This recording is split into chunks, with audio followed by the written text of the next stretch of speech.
Glória a Deus, louvado seja o nome do Senhor. Meus irmãos, vamos ficar de pé para a gente começar o nosso culto de ensino, né? Ensino da palavra do Senhor, amém? Louvado seja Deus, glória a Deus. Vamos fechar nossos olhos e vamos falar com o Senhor, amém? Louvado seja Deus.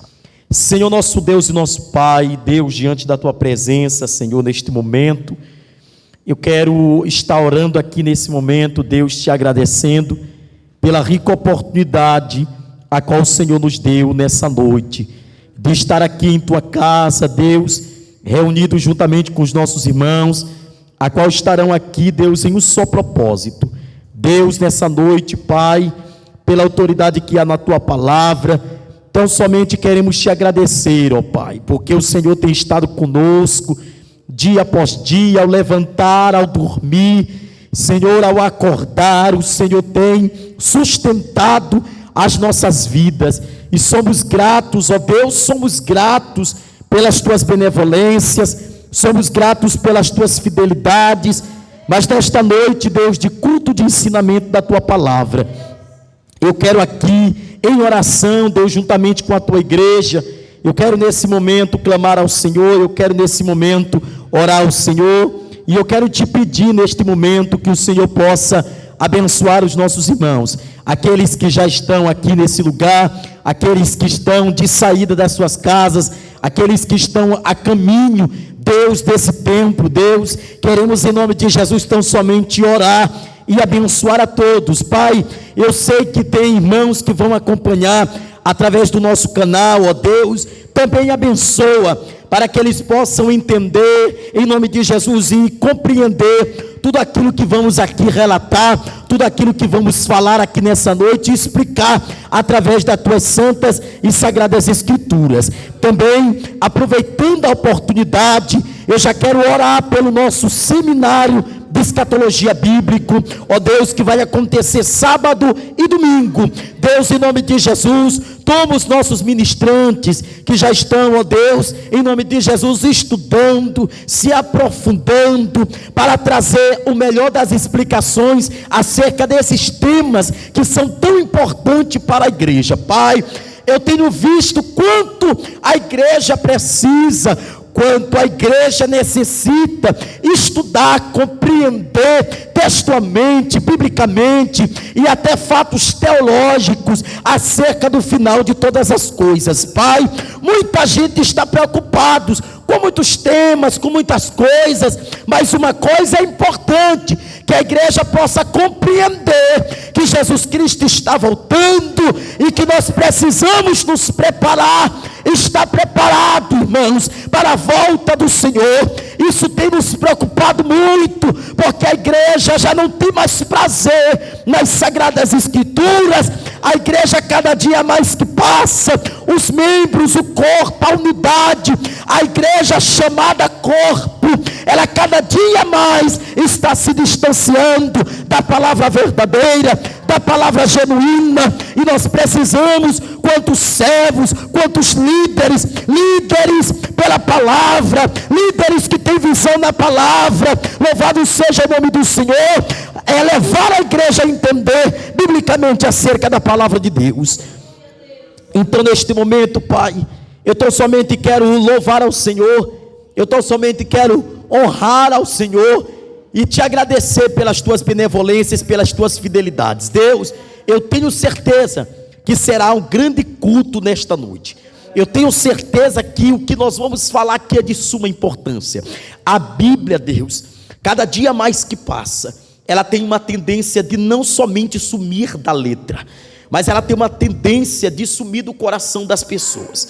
As pessoas que têm a palavra guardada no seu coração e na sua mente, ela não é regida pelos seus sentimentos, ela não é regida pelo seu eu, pelas suas emoções, eles são regidos pela Tua palavra, e verdadeiramente é pela Tua palavra. Senhor, então nesta noite, Pai, abençoa o nosso culto que já está se iniciando, abençoa os nossos irmãos, toma, Senhor, a mente, o coração, para que eles possam receber da tua parte tudo que será aqui hoje ensinado em nosso meio. Então eu já quero te agradecer e quero louvar o teu nome e bendizer o teu nome por tudo que o Senhor tem feito e por tudo que o Senhor ainda vai continuar fazendo. Muito obrigado, Pai, é que eu te peço nesta noite, em nome de Jesus, amém.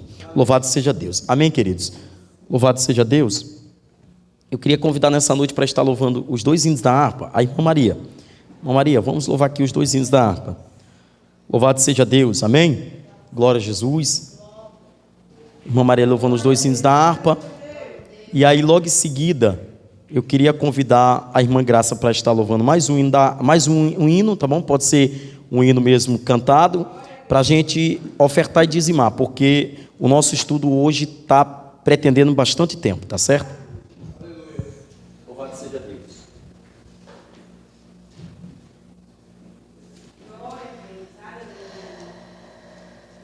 Glória a Deus.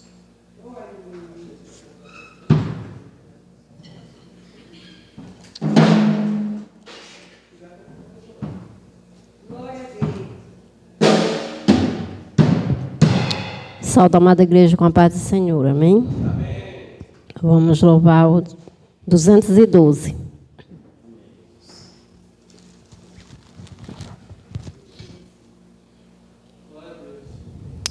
Amém? Os guerreiros se preparam para a grande luta. É Jesus o capitão que avante os levará. A milícia dos remidos marcha impoluta, certa que a vitória alcançará. Eu quero estar com Cristo, onde a luta se trava ou se trava no lance imprevisto, contra, até que eu possa ver a glória, se alegrando da vitória, onde Deus vai me coroar. Jesus falhou de Cristo, prosseguindo avante. Não os vê com que valor combatem contra o mal. Podes tu ficar dormindo, mesmo vacilante, quando atacam outro, a Belial.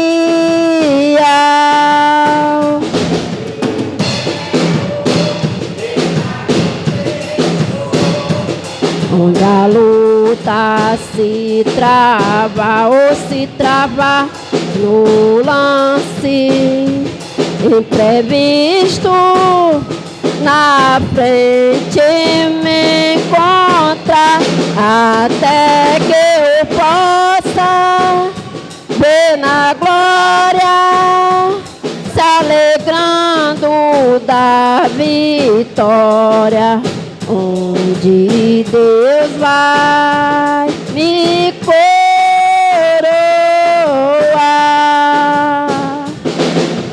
Vá depressas, não vaciles, hoje Deus te chama para vires pelejar ao lado do Senhor. Entra na batalha onde mas o fogo inflama e peleja contra o vil tentador. Eu quero estar com Cristo, onde a luta se trava ou se trava no lance imprevisto.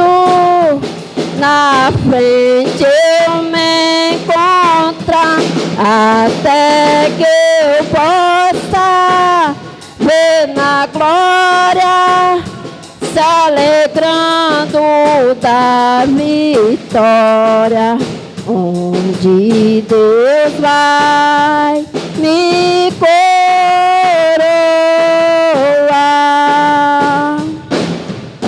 A peleja é tremenda, torna-se renhida, mas são poucos os soldados para a batalha. Oh, vem libertar as pobres almas oprimidas, de quem furiosos as quer tragar. Eu quero estar com Cristo, onde a luta se trava ou se trava no lance imprevisto. Na frente eu me encontro, até que eu possa ver na glória, se alegrando da vitória, onde Deus vai me coroar.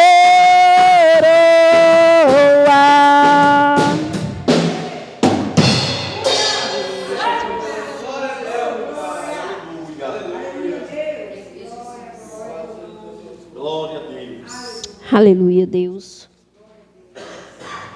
Glória a Jesus.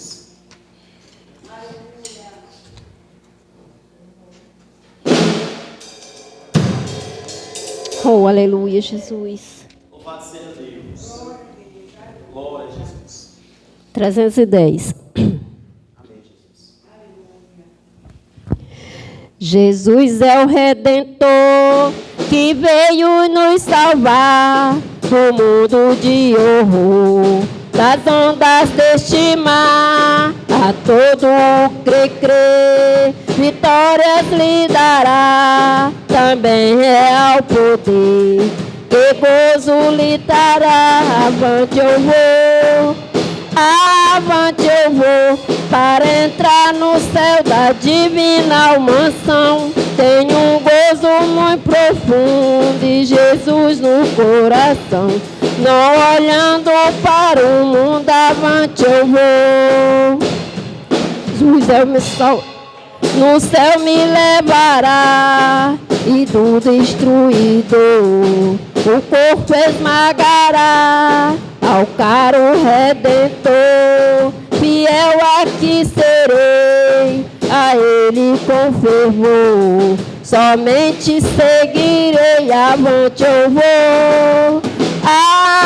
eu vou para entrar no céu da divina mansão. Tenho um gozo muito profundo e Jesus no coração. Não olhando para o mundo, avante eu vou. Soará no nosso Criador, a greia se elevará dos santos do Senhor, em glória e poder. Jesus regressará, seus servos hão de ver, pois breve voltará. Avante eu vou para entrar no céu da divina mansão. Tenho um gozo muito profundo e Jesus no coração. Não olhando para o mundo, avante eu vou.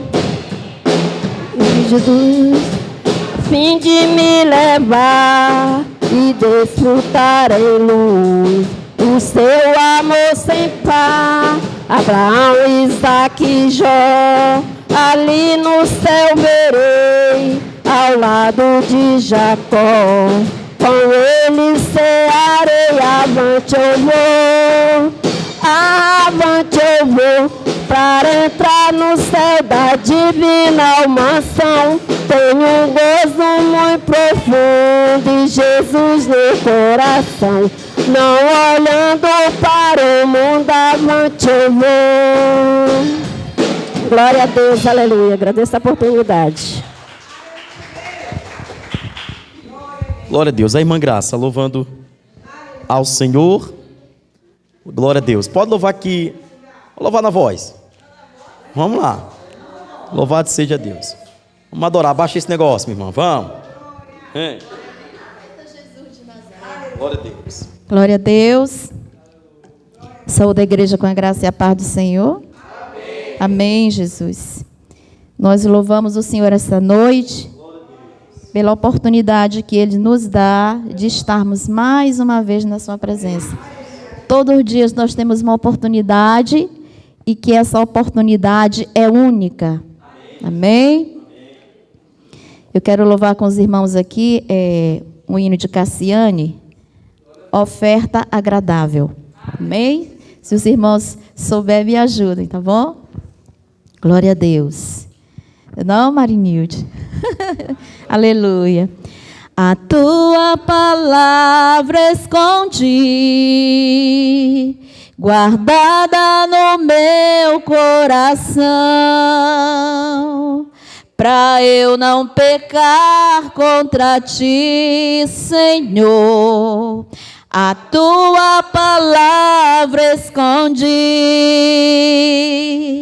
minhas vestes no sangue lavei, e das tuas águas bebi, para ser uma oferta agradável a ti, minha vida a ti consagrei. Meus dons e talentos são para te servir, meus dons preciosos são teus. Não vejo razão na minha vida sem ti. Tu és meu Senhor e meu Deus. Assim como o fogo refina o ouro, vem tua obra em mim completa,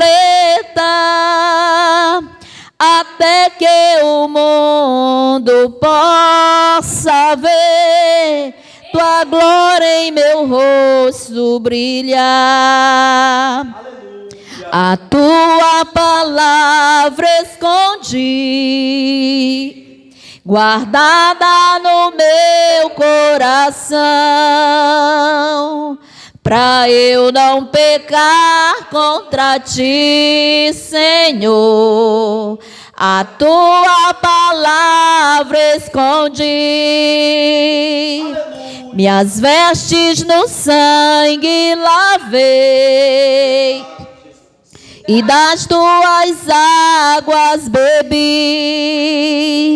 para ser uma oferta agradável a ti, minha vida a ti consagrei.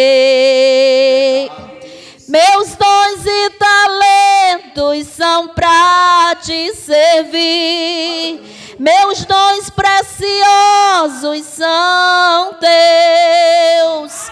Não vejo razão na minha vida sem ti.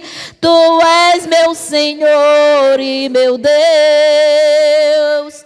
Assim como o fogo refina o ouro, vem tua completa, até que o mundo possa ver tua glória em meu rosto brilhar, até que o mundo possa ver tua glória em meu rosto brilhar. Aleluia, Senhor, assim seja, Jesus. Agradeço a oportunidade em nome de Jesus. Graças a Deus. Louvado seja Deus. Meus irmãos, vamos começar o nosso estudo, né?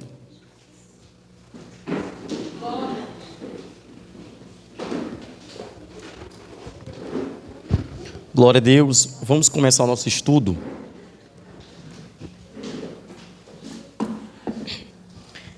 Vamos lá, né? O tema que nós estamos trabalhando desde a semana passada é a autoridade das Escrituras. Amém? E aí a gente vai dar continuidade a esse tema. Esse tema é o tema principal de hoje, a autoridade das Escrituras. E aí eu gostaria que você anotasse os subtemas que vamos trabalhar hoje durante toda a noite. Amém? Os nossos subtemas, anote aí. A natureza e a autoridade das Escrituras é o primeiro subtema que vamos trabalhar. Segundo, o que a Bíblia fala sobre si mesmo.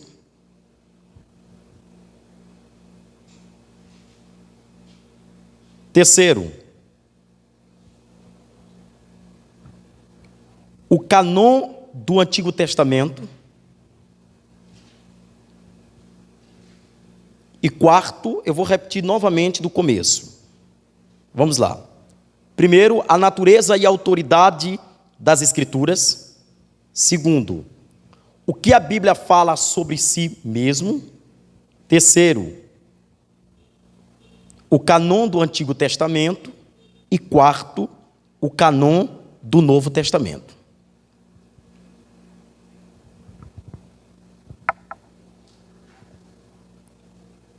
Todos anotaram? Cânon do Antigo e cânon do Novo. Isso, correto. Não há. Não há. Desculpa, não há. Gente, antes da gente dar início aqui ao nosso estudo, eu vou garantir que hoje nós vamos tão profundo, mas tão profundo, nesse tema, que eu acredito que os irmãos que estão aqui, aqueles que vão acompanhar em casa, né, depois no canal, eles serão tão abençoados, mas tão abençoados que a gente não tem ideia do que a gente vai descobrir hoje aqui nesse estudo. Se eu fosse perguntar para os irmãos aqui, para os irmãos que estão aqui, vocês sabiam o que significa a palavra Bíblia? Alguém saberia me dizer o que significa essa palavra? Bíblia. Um conjunto de livros, pronto. Acho que matou a charada. Um conjunto de livros. Mas você sabia que a palavra Bíblia não tem em nenhuma passagem das Escrituras Sagradas? Não tem em nenhuma escritura. Você pode ler o texto de Gênesis até o livro de Apocalipse, ele não se relaciona à palavra Bíblia. Não temos. O que acontece? Eu queria muito que vocês prestassem muito bem atenção no que vai ser comentado aqui, antes da gente ler qualquer texto. Primeiro, o vocábulo Bíblia não se acha escrito em nenhum texto das Sagradas Escrituras. Pelo contrário, consta apenas nas capas da Bíblia. Só aqui que aparece essa palavra. Por quê? Porque essa palavra Bíblia, ela é apenas uma palavra na língua portuguesa. Ou seja, ela é portuguesada. Essa é a expressão. Essa palavra Bíblia só é contido para nós por causa de um simples fator.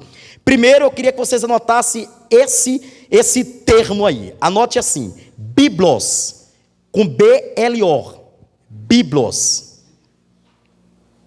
Anote esse termo aí, Biblos, que significa, entre aspas, um livro.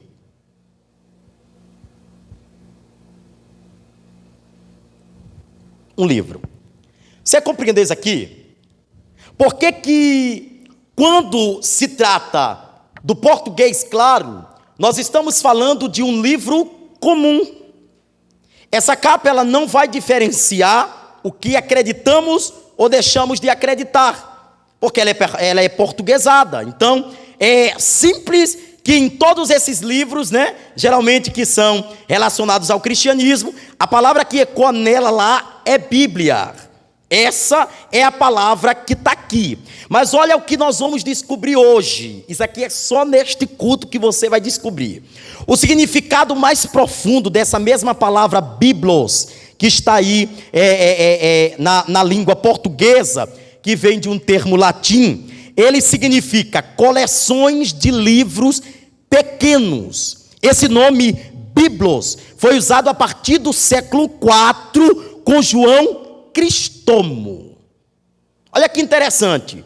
Esse mesmo homem, ele foi conhecido no século IV e ele traz essa palavra para o português para ser mais entendido. Ou seja, a Bíblia fechada, ela é apenas um livro comum. Ela não se diferencia de mais nenhum livro. Agora, detalhe. Quando nós abrimos esse livro, que para as pessoas é comum, nós temos as Sagradas Escrituras trazendo poder sobre a humanidade. Ou seja, talvez vamos resolver um grande problema. Por isso é que muita gente diz: eu não acredito nesta Bíblia. E aí talvez há pessoas que dizem assim: olha, mas tu está sendo até muito rude por não acreditar na Bíblia. De fato, ele até que é sincero.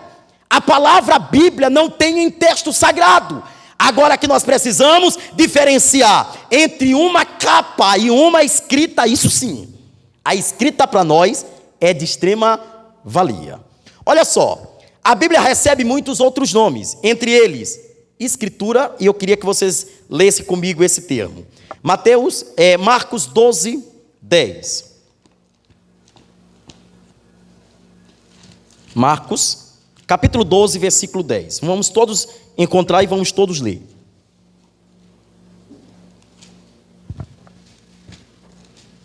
A palavra Escritura. 12, 10.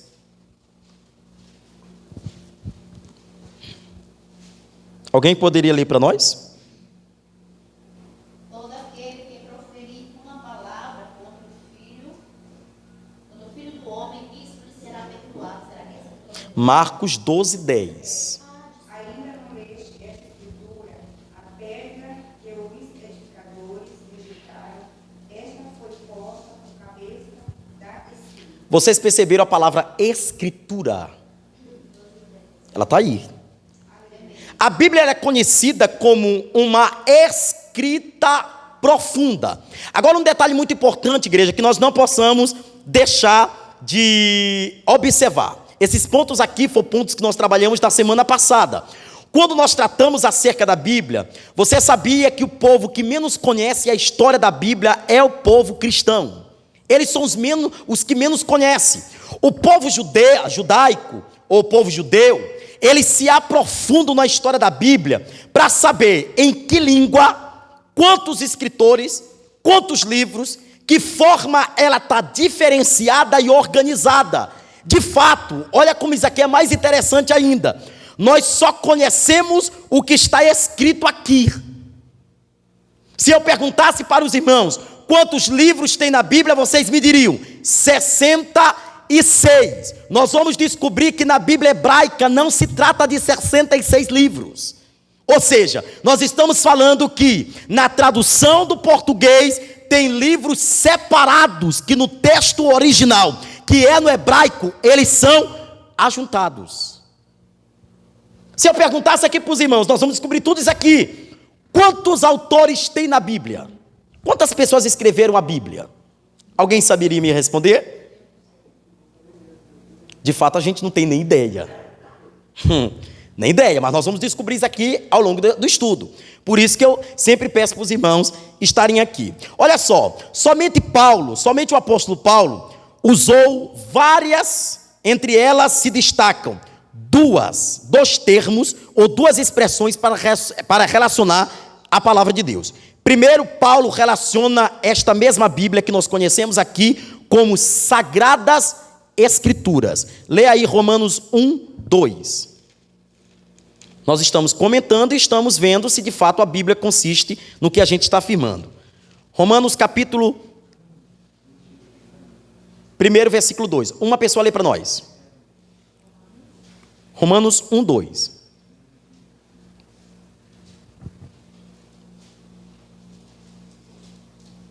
O qual foi prometido por ele de antemão, por meio dos seus profetas, nas escrituras sagradas. Pronto. Olha o termo que Paulo utiliza. Ok? Paulo também utiliza desse mesmo termo para a palavra ou termo sagradas letras. 2 Timóteo capítulo 3, versículo 15. Uma pessoa lê para nós.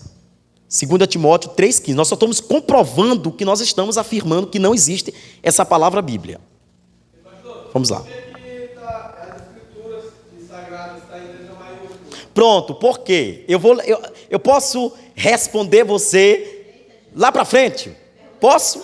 Porque é uma pergunta que eu também me fiz e que eu tenho a resposta lá para frente. Quando eu chegar na resposta, eu digo, Tiago, lembra do que tu me perguntou? Aí eu te respondo, ok?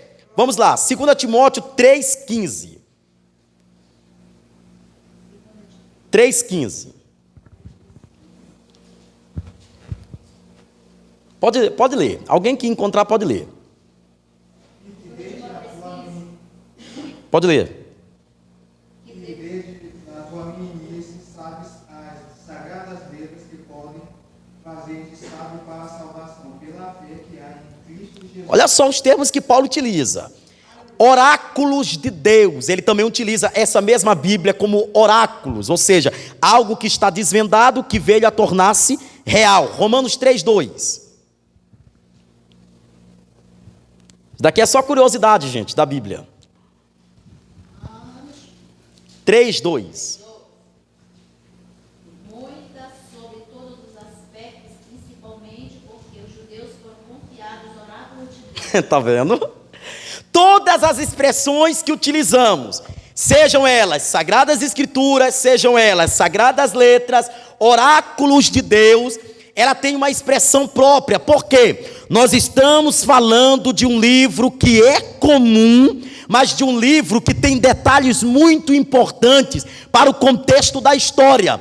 É por esse livro que de fato nós conhecemos a nossa história, nós conhecemos a finalidade e o objetivo da igreja aqui na terra. Sem a Bíblia nós estaríamos aqui sem função, sem objetivo, eu acredito, sem visão para algo futuro. Porque quando a gente lê a Bíblia, e eu até queria fazer uma pequena observação aqui, um detalhe importante. Sabe por quê que para o cristianismo a Bíblia é o meio mais importante para que alguém possa ter ele como referência ou como exemplo? Simplesmente porque Jesus é o tema mais comentado na história das Sagradas Escrituras. Se Jesus é o tema mais comentado, e se ele é o modelo do cristianismo, logo nós temos as Sagradas Escrituras como a inspiração para Cristo. Ok? Isso é importante. Se puder perguntar agora, e talvez se eu responder agora, a gente pode responder no final. Mas pergunte. Me chamou a atenção Sim. é o fato que a palavra escritura me remontou à escritura de posses, que tem valor, de terra, escritura. Certo. Aí eu fiquei pensando aqui que quando se trata de escritura, se trata de algo valioso, né? Que digamos que é importante, de Certo. uma importância, que é a palavra de Deus. Certo. Era essa a minha observação. Entendi. Eu respondo lá no finalzinho, quando eu chegar na dele, que aí já vai agregar todo esse contexto. Mas é importante. Gente, por exemplo, essa Bíblia que nós conhecemos aqui, a portuguesada, tá certo? Ela é mais conhecida como a palavra de Deus. Em todos os textos que nós temos aqui, a relação delas é a palavra de Deus. Agora, detalhe. Essa palavra de Deus não é para quem não tem interesse em Deus. Para quem não tem interesse, ela sempre vai ser uma mentira, um conto de fadas, uma história. Mas a palavra de Deus só é para quem tem interesse em Deus. Quer ver texto? Vamos comprovar isso. Marcos 7,13. Gente, por isso que eu estou afirmando e estou dando as versões para ver se a gente entra dentro do contexto. Nós vamos nos aprofundar sobre isso aqui. 7,13, Marcos. Marcos 7,13. Alguém lê para nós aí. 7:13. Isso. Pode ler. Invalidando a palavra de Deus pela vossa própria tradição, que vós mesmos transmitistes, e fazeis muitas outras coisas semelhantes. Está vendo? Então a palavra é de Deus. Em Romanos capítulo 10, versículo 17, eu vou ler. Romanos capítulo 10, versículo 17, nos diz: consequentemente, a fé vem por ouvir a mensagem, e a mensagem é ouvida mediante a palavra de Cristo. Irmã Marinilde, lê para mim aí 2 Coríntios 2,17. A irmã Rosinete abre o texto de 2 Tessalonicenses 2,13. E o diácono Felipe abre Hebreus 4,12. 2 Coríntios 2,17. Vai lá, ela abre o texto lá, a gente ouve e depois a senhora. 2,17, de segunda. Pois não somos como a maioria que trafica com a palavra de Deus, mas que, com sinceridade, como da parte de Deus e diante de Deus, falamos em Cristo. Pronto, tá vendo? 2 Tessalonicenses 2,13, só para comprovar que a palavra é de Deus, não pode ser de outra pessoa. 2,13. 2:13. Isso.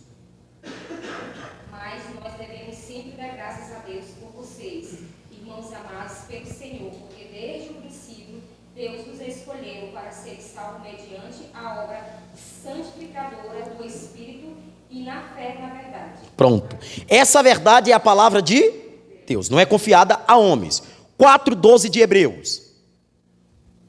Porque a palavra de Deus é viva e eficaz, e mais constante do que qualquer espada de dois gumes, e penetra até o ponto de dividir alma e espírito, juntas e medulas, e é apta para julgar os pensamentos e propósitos do coração. Tá vendo? Aí eu fiquei, quando eu li esse texto de Hebreus 4,12, eu queria fazer uma ressalva aqui. Eu fiquei imaginando, por que a Bíblia se compara com uma espada? Qual é o objetivo da Bíblia quando ela faz uma comparação com a espada? E eu vou para o Antigo Testamento e eu vejo as duas linhas de interpretações. Primeiro, irmã Carla, é porque a espada no Antigo Testamento ela era sinônimo de batalhas travadas para serem conquistadas e vencidas. Segundo, no Novo Testamento, no livro de Efésios, no capítulo 6, quando Paulo relaciona as armaduras do cristão, salvo em Cristo, ele diz que a palavra de Deus é espada, ou seja, a espada é uma arma de ataque. Sabe por quê, queridos? Nós vamos descobrir algo fantástico aqui nessa noite. Sabe por quê que os nossos inimigos, eles querem tirar a palavra que em nós já foi plantada, e não é de agora que eles vêm trabalhando para querer tirar os ensinos da palavra correta. Sabe por quê? Porque o interesse do diabo não é apenas desviar os crentes, o interesse do diabo é destruir a palavra genuína e a palavra da verdade que já foi plantada dentro do nosso coração. E detalhe, vocês estão observando o que está acontecendo no Brasil, não estão? Pois é. Todo o interesse dos reinos que estão trabalhando contra o cristianismo ou contra os crentes, detalhe, não é contra o povo, é contra aquilo que você preza, que é a palavra. Gente, daqui é sério. Daqui é muito sério. Eu fiquei imaginando. Vamos analisar isso aqui. É espada. Vamos analisar isso aqui. No nosso português, claro, dentro dessa Bíblia que é a que tu tem aí, nós dividimos ela em duas partes. No português, nós temos Antigo Testamento e temos o Novo Testamento. No Antigo Testamento é contado com 39 livros. E no Novo Testamento, 27 livros. Que dá um total de 66 livros. Isso é o português, quando ela já veio traduzida. Porém, se a gente observar a escrita da Bíblia, ela conteve um período, olha isso daqui, gente. Nós estamos conhecendo o que a gente já deveria ter conhecido há muito tempo. Tu sabe quantos anos demorou para se escrever a Bíblia? De Gênesis a Apocalipse, 1500 anos. Pode anotar isso aqui, que isso aqui está em teologia, está na filosofia, está em todos os estudos que vocês puderem. Que eu fui buscar também a base para isso aqui. 1500 anos para escrever a Bíblia que hoje você carrega. E detalhe importante, irmã Cássia, para nós carregarmos e fazermos dela como se fosse um amuleto, a qual nós temos a oportunidade de ler, mas nós queremos apenas guardar ela. Foi 1500 anos que homens e mulheres de Deus morreram para escrever a palavra que hoje você não prioriza. 1500 anos. Será que isso não dói ao nosso coração? Será que isso não traz uma consciência de nós pensarmos acerca de homens que se submeteram à vontade divina, na inspiração do Espírito, para escreverem a Bíblia que hoje você tem ela como um amuleto, que você leva, mas pouco e dificilmente você lê. Você entendeu por que o investimento do diabo, diácono, é tão grande para a gente não ler a palavra? Por que o diabo toma todas as forças, irmão Tiago? Justamente para a gente não compreender a Bíblia. É por causa disso. Homens já pagaram o preço para hoje nós termos ela na mão, gratuitamente, de uma forma tão simples e prática. Detalhe, em 1500 anos, que foram gerados para escrever a Bíblia, foram necessários 40 autores. Anotem isso, gente, que isso aqui é importante. Foram 40 autores que escreveram a Bíblia em diferentes tempos.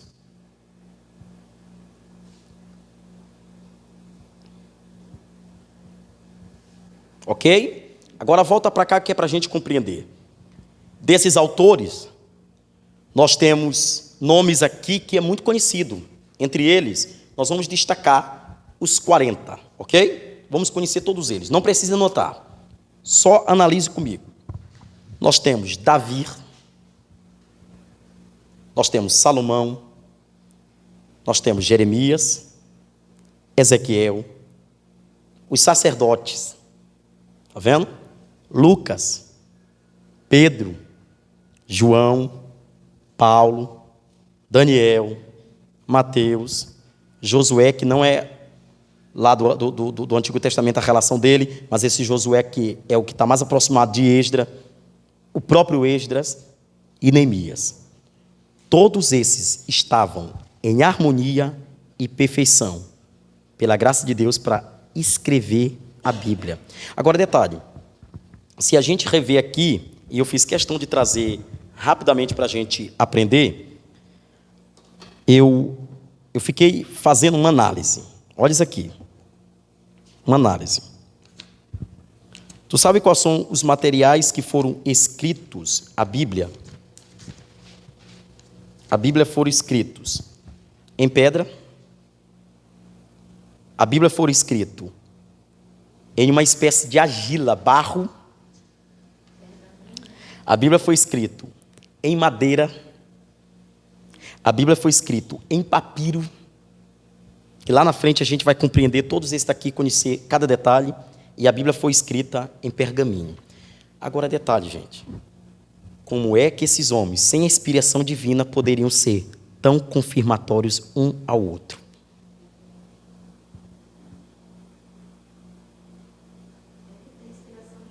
Está entendendo? Por que as pessoas não creem na Bíblia? Porque elas não estão inspiradas pelo Espírito Santo para crerem na palavra. Por que as pessoas não compreendem o texto? Porque elas não têm uma inspiração Quer ver um detalhe muito importante? Pega a tua Bíblia, naquele dia que você está arrasado, e faça uma leitura dela. Parece que ela encaixa exatos os pontos, as vírgulas, os textos. Ela cabe exatamente na sua vida. E você se vê diante da voz de Deus falando contigo. Porque naquele dia você está inspirado. Mas vai com preguiça. Vai com desânimo. O que acontece? É um abrimento de boca, aí você não compreende, aí você não sabe, você não entende, aí você, né? Tá vendo? Tudo isso. Porque tudo é questão de inspiração. Nunca mais se esqueça disso. 1500 anos durou para escrever essa Bíblia que nós temos hoje em mãos, e 40 autores escreveram elas. Lá para frente a gente vai conhecer quais são os textos originais dela, como foram escritas e divididas. Mas vamos analisar isso aqui. A palavra testamento, você sabia que a palavra testamento, ela não é conhecida na Bíblia hebraica? Não tem a palavra testamento na Bíblia hebraica. E claro, para me trazer isso aqui para vocês, eu fui dar uma analisada, né? E aqui no Maranhão, dos nossos pastores que a gente tem de amigo, eu tenho 2 deles que têm a Bíblia hebraica. A Bíblia mesmo, escrita no hebraico mesmo, não é apenas os 4 ou 5 primeiros livros que faz parte do Pentateuco. Sobre o Pentateuco eu tenho um que foi aqueles que vocês ofertaram. Mas eu fiz a pergunta para ele sobre essa questão do testamento, se de fato lá na Bíblia, no hebraico, tinha a palavra testamento. Ele disse, não, pastor, não tem. O que aparece aqui é novo pacto ou nova aliança. Então nós temos antigo pacto e novo pacto, em algumas versões. Em outras versões nós temos antiga aliança e nova aliança. Só para vocês entenderem. A palavra testamento é uma designação que tem origem do vocábulo grego, cujo significado é concerto ou aliança. Ou seja, no texto original vem concerto ou aliança ou até mesmo pacto. Vendo? Quer ver como isso aqui é tão sério? Em Êxodo capítulo 24, eu queria que alguém lesse para nós aí. Versículos 7 ao 8, de preferência a irmã Daniele. Lê para mim aí, Dani. Capítulo 24 de Êxodo, versículos 7 ao 8. Eu não sei se o diácono Felipe leu Hebreus 8:13. Foi isso que tu leu lá atrás? Naquela hora que eu mandei tu ler? Não foi? Foi 4:12, né? Então agora eu vou pedir para a irmã Marinilde, que está bem ao lado de Dani, para ela ler Hebreus 8:13. Só para vocês entenderem. Vamos lá. Êxodo 24, do 7 ao 8. Em seguida, pegou o livro da aliança e fez a leitura dele diante do povo, que escutou tudo com muita atenção. Eles disseram, faremos tudo o que o Eterno disse. Sim, vamos obedecer. Moisés aspergiu sobre o povo o restante do sangue que estava nas bacias, dizendo, este é o sangue da aliança que o Eterno fez por vocês, segundo as palavras que acabei de ler. Está vendo? A palavra aliança, ela aparece aí, né, com muita propriedade. Agora, irmã Marinilde, lê para mim, Hebreus 8:13. Hebreus 8:13. Gente, isso aqui nós estamos aprendendo, é conhecimento, meu irmão.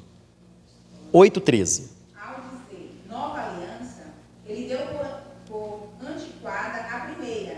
E o que se torna antiquado e se envelhece está próximo de desaparecer. Está vendo?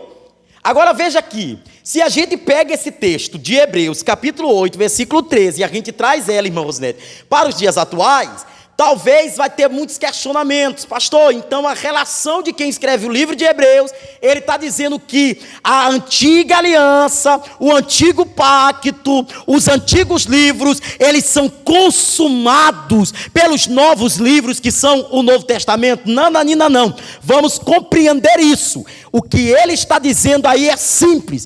Se nós compreendermos o Antigo Testamento, nós vamos ter com confirmação o novo, continuidade.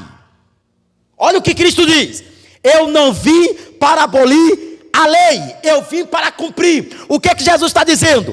Tudo que foi do tempo de Moisés era válido para aquele tempo, mas na nova aliança vocês estão debaixo desta nova graça. Ou seja, tudo o que não era permitido lá atrás aqui podemos ter uma pequena compreensão a mais para o entendimento.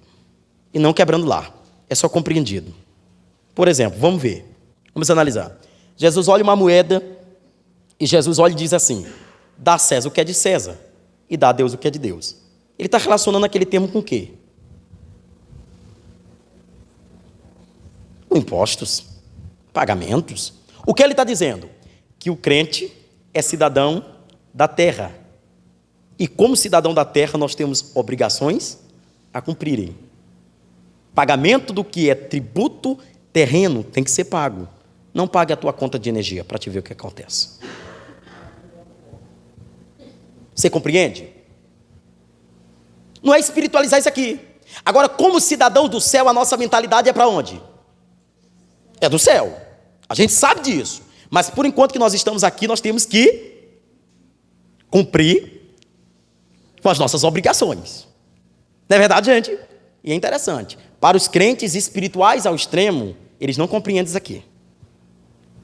Aí eles começam a espiritualizar esse texto e dizer que Cristo, na verdade, não estava se referindo a tributos, a pagamentos aqui na terra. E é essa versão que ele direciona. Mas é claro, sim. Sim, sim. Sim, sim, sim. Sim, sim. Acho que é alguma coisa aí, Felipe. Nesse som. Acho que é alguma coisa aí. Mas vamos lá. Olha só. A estrutura da Bíblia no Antigo Testamento. Olha para cá. Na Bíblia hebraica, os livros estão dispostos em 3 divisões. Na Bíblia hebraica. Ela tem o período da lei, o período dos profetas e o período dos inscritos. Tá certo? Eu queria que você anotasse aí. Letra A, B e C. Deixa um espaçozinho aí só para a gente compreender isso aqui. Coloque aí. Bota assim. Na Bíblia hebraica, os livros estão dispostos ou divididos. Bota divididos. Na Bíblia hebraica, os livros estão divididos em 3 divisões importantes. Os livros estão divididos em 3 divisões importantes. 2 pontos. Letra A, lei. Letra B, profetas. E letra C, inscritos. Estão divididos em 3 divisões importantes. 2 pontos. Letra A, lei. Letra B, profetas. E letra C, inscritos. Eu queria só que vocês me desculpassem rapidinho, que eu errei bem aí. Eu falei inscritos, e não é inscritos não, é escritos, desculpa. Eu botei inscritos, mas desculpa, é porque é escritos, com E e o S. Escritos, desculpa, tá vendo? Escritos. Felipe, se eu falasse que a Bíblia, no original, só tem 24 livros, no Antigo Testamento, você me diria o quê? No nosso tem 39. Se eu te disser que no original só tem 24 livros, né? Quem está estudando sobre isso aqui, ou quem já estudou ou já passou, vai me compreender. Sabe por quê? Porque na Bíblia hebraica, nós temos uma diferença de alguns livros. Por exemplo, nós temos 1ª e 2ª Samuel, 1ª e 2ª Reis, 1ª e 2ª Crônicas, e temos aí o livro de Esdras e Neemias, que eles são juntos. E mais ainda, os 12 profetas menores se tratam apenas de um livro. Olha o que tu está descobrindo aqui. Então, eu posso compreender que é resumido? Pronto! Agora interessante, porque é como se fosse uma história continuada. A gente aqui tem uma divisão de história. A gente vai lendo capítulo, vai saindo de um capítulo para o outro, e assim sucessivamente. Dentro da Bíblia hebraica, nós estamos tratando de uma linha reta, ou seja, os livros são diretos. Por isso que talvez se consome dos 39 apenas 24. E detalhe mais do que importante, tá vendo? Segundo o historiador Flávio Joseph, que é justamente o livro que vocês me deram acerca da história dos hebreus, que aquele livro foi um dos livros que mais, quando a gente trabalha com a teologia, ou quando a gente estuda a teologia em si, é um dos livros mais comentados, e detalhe importante sobre esse livro, tá vendo? A história dos Hebreus. Segundo os teólogos, eles afirmam que esse é o livro que chega mais próximo da Bíblia original. Qualquer teólogo tem um livro daquele. Agora, mas o que é interessante, para Joseph, tu sabe quantos livros apenas tem o Antigo Testamento? 22. Ele diz que só tem 22 livros. Por quê? Porque 2 dos livros, para formar o 24 lá no texto, se trata de um comprimento. Ou seja, é como se ele estivesse dizendo que Ruth estaria associada ao livro de Juízes, porque são livros próximos. E ele talvez poderia dizer que Lamentações de Jeremias é apenas um livro. Não existe Lamentações e Jeremias. Para ele é Lamentações de Jeremias, apenas um livro composto. Não seria Jeremias, mas Lamentação de Jeremias. Pronto. Mas a gente já Gente. quando a gente lê Jeremias, que a gente vai ler Sim, sim. é É a continuação, detalhe, por isso daqui é que é importante a gente trabalhar sobre isso. Agora, gente, olha só, se vocês colocaram que a divisão do Antigo Testamento, segundo a Bíblia hebraica, ela está dividida em 3 termos, então nós temos a lei, nós temos os profetas e os escritos. Sobre a lei, é mais conhecido como a Torá, ou portuguesado Pentateuco, que são os 5 primeiros livros da Bíblia, ou que Moisés escreve, entre eles Gênesis, Êxodo, Levítico, Números e Deuteronômio. Agora, outro detalhe, sobre os profetas, eles são divididos de 2 formas, isso aqui é que eu disse que isso aqui é importante, isso aqui é que eu compreendi. Primeiro, olha só, as 2 formas de dividir os profetas, nós temos os primeiros profetas e nós temos os últimos profetas do Antigo Testamento. Os primeiros profetas nós temos Josué, Juízes, Samuel e o livro de Reis, que está introduzido dentro dos profetas, que são os primeiros.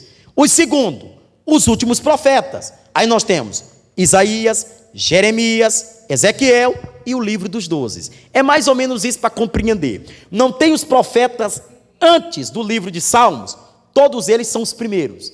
Os profetas depois do livro de Salmo até o último, que é Malaquias, todos esses são os últimos profetas. Agora, detalhe importante. Pode falar, minha filha? Pode. João Batista não seria um profeta? Como? João Batista, Pronto, vamos lá. porque ele foi o precursor, ele veio Pronto, agora interessante. Se a gente pegar que João Batista era profeta, então a gente está falando que dentro da nova aliança, ele seria o primeiro profeta da nova aliança. porque Jesus fala que entre profeta não existe outro que seja de mulher como João Batista. Isso, mas só que essa expressão que a senhora está falando, a senhora está indo no contexto do Novo Testamento. Se a senhora, como nós estamos aqui na base do Antigo ainda, nós estamos dividindo essa questão dos profetas para a gente não embananar todo mundo. Por exemplo, gente, é muito interessante aqui. Gente, eu estou aprendendo junto com vocês, mas é uma profundidade muito grande. A mensagem dos profetas que foram os primeiros, vocês podem ver, todas as mensagens deles tinham um simples objetivo: ou alertar o povo ou alertar um rei. Compreendeu? Quando você pega os profetas já menores, ou aqueles maiores que estão próximos dos menores, segundo os nossos textos aqui, você vai perceber que as mensagens dele ou era anti-exílica, exílica ou pós-exílica. As 3 compreensões deles. Ele está vivendo alguma situação de conflito. Pronto, tá vendo? Estava muito mais voltado para isso. E detalhe, eles colocavam muito mais o interesse do povo do que os seus próprios interesses. Eles oravam muito mais pelo povo, tá vendo? E por isso que talvez nós vamos resolver uma causa aqui. Por que os profetas de hoje, eles não têm mais a mesma compreensão e a mesma visão dos profetas antigos?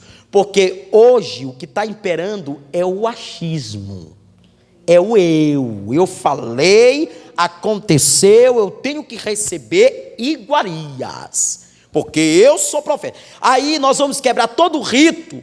Quando Naamã chegou na casa de Eliseu para receber a cura, que ele queria comprar a direção de Deus da vida de Eliseu. Eliseu disse o que para ele? pega todas os teus ouro, as tuas iguarias, tudo. Eu não quero nada, porque os profetas do Antigo Testamento, eles dependiam de Deus para tudo, inclusive para a sua sobrevivência. Por isso que hoje nós não temos mais profetas. Somente é o dom de profecia. Pronto. O último dos profetas foi João Batista. Justamente. Correto. E detalhe, olha.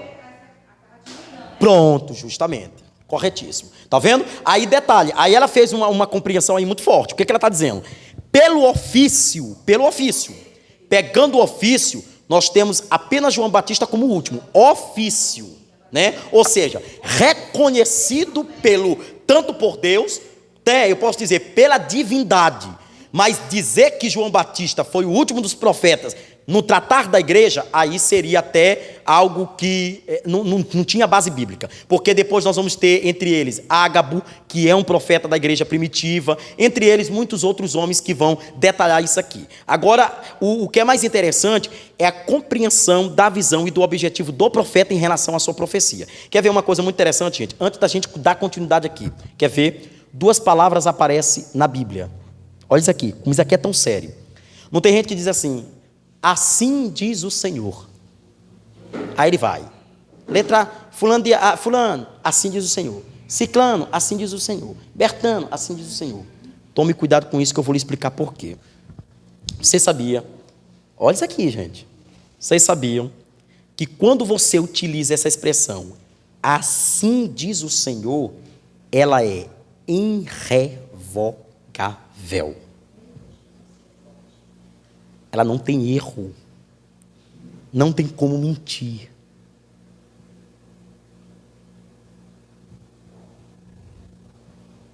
Quando o profeta do Antigo Testamento dizia, assim diz o Senhor, ele estava firmado na divindade e na autoridade celestial que era dado por Deus em relação a ele. Essa palavra dele tinha que cumprir, porque quem seria envergonhado não era apenas o profeta, mas era o nome do Senhor. Aí a gente vê hoje uma labanceira danada, que a gente já não entende mais. Assim diz o Senhor, assim diz o Senhor. Já virou uma molecagem, uma brincadeira. Assim diz o Senhor, eu estou vendo isso aqui, Deus está me mostrando. Cuidado! Porque quando você utiliza dessa expressão, assim diz o Senhor, você está afirmando que Deus acabou de falar através da sua boca. Quer ver? Nem Jesus utilizou essa frase. Nem Jesus. Tu não vê um texto do livro de Mateus a João. Ele fala nessa expressão. Sabe o que ele diz? Eu vos digo. Toda a expressão dele é assim: em verdade, eu vos... Pode ver, pode ler esse texto todinho. Não é assim? Em verdade, eu vos digo. Assim diz o Senhor em relação à Bíblia. Está escrito. Era confirmatório do seu trabalhar em relação à compreensão de quem era ele. Ora, se no Antigo nós teríamos somente Deus regendo o povo, agora nós estamos falando, irmão Marinilde, do Jesus. Sim, do enviado, do Emanuel, daquele que era a palavra, que era o verbo. Então ele poderia dizer, diferente de nós, que assim vos digo, porque ele era a palavra. Ok, gente? Então é interessante isso, né? Eu não sei se vocês se lembram, João Batista, quando ele... não sei se eu vou aqui me equivocar em relação ao que eu vou dizer aqui, mas eu creio que é ele. Se alguém souber aqui, por favor, me corrija o que eu vou falar aqui, se não for isso aqui. Mas, se não me falha a memória, é João Batista que expressa, dizendo: Senhor, para onde irei, se só Tu tens a palavra de vida eterna? Se não me falha a memória, é João Batista que esclarece isso. Não sei afirmar. Eu não me lembro se foi Pedro. É por isso que eu estou com essa dúvida. Pronto, Pedro, verdade. Pronto, Pedro, está certíssimo, correto, verdade. E aí um detalhe mais importante, olha só, dentro desse mesmo contexto, que Pedro se relaciona, por isso que eu não queria aqui, porque eu estava aqui com uma duvidinha, tá vendo? Mas olha o que João Batista, quando vai mandar os seus servos saberem se de fato aquele que estava fazendo milagre e aquele que estava pregando, se era Jesus. Olha a forma como Jesus manda a resposta para ele. Diz para ele que os cegos veem, os coxos andam, né? Os surdos ouvem. Diz para ele, os paralíticos, né? Ou seja, quando Jesus manda aquela mensagem, só ele e João Batista sabia identificar. Era profundo demais. Sim. Que João Batista pregava justamente aquilo que Que, ele queria justamente. fazer, e ele só mandou o código. Correto. Olha, é eu. Tá vendo? Pronto. É eu. Sabe como... Tá vendo, Daniela? Sabe como é que nós vamos saber se um profeta é de Deus e quando ele não é? Pela palavra. Pelos frutos. Pelo aquilo que eles praticam, pelo aquilo que eles são. Tudo isso aqui, está tudo na Bíblia, gente. Nós não temos como errar. Olha, gente, sabe que é uma coisa muito interessante? Vocês podem ver, vocês estão aqui comigo há muito tempo. Tem gente aqui que está comigo vai fazer quase uma década aqui, já estamos chegando já na nossa igreja. Agora veja comigo isso aqui. Vocês nunca viram aqui nenhum tipo de chamamento para um movimento. Vocês nunca viram isso aqui. Gente, hoje vai ter a explosão de milagre. Nunca viram isso aqui.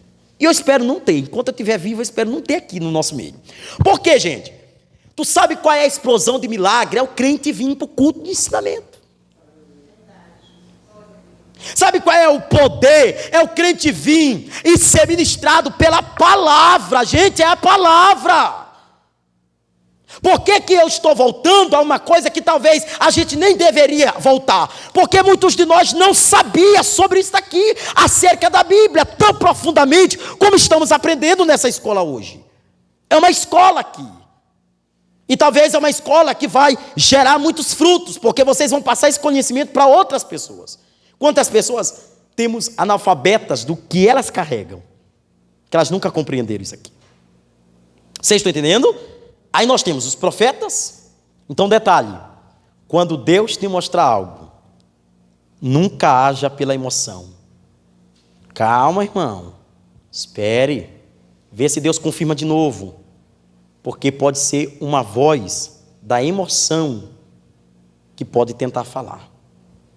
Eu li em Jeremias que o Senhor fala Vendo? que, às vezes, os falsos profetas, eles utilizam desse texto, Sim. dizendo que o Senhor falou coisas Quando na verdade que o Senhor não falou, né? assim diz o Vendo? Senhor, coisas que ele não falou. Ó, quer ver uma coisa interessante? Vou pegar isso aqui. Gente, tá sendo muito profundo aqui hoje.